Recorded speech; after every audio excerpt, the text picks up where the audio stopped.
வணக்கம்.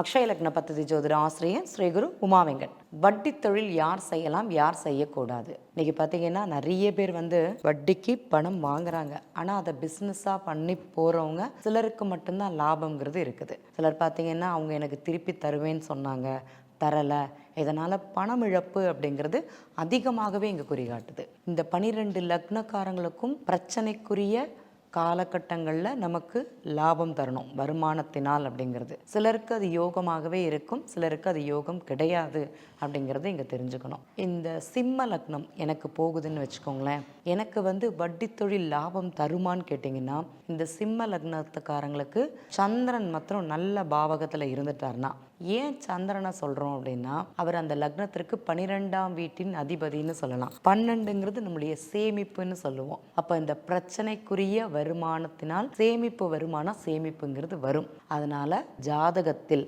அதுவும் சிம்ம லக்னத்திற்கு அக்ஷய லக்னமாக போகும்போது 12ஆம் வீட்டின் அதிபதி சேமிப்புக்கு கிரகம் சொல்லக்கூடிய கிரகம் நல்ல பாவகங்களில் இருந்ததுன்னா வட்டி வருமானத்தினால் பணம் கிடைக்குமானா கிடைக்கும். இவங்க உதாரணமாக இந்த சிம்ம லக்னக்காரங்களுக்கு நண்பர்களுக்காக பணம் கொடுக்குறாங்கன்னு வச்சுக்கோங்களேன்.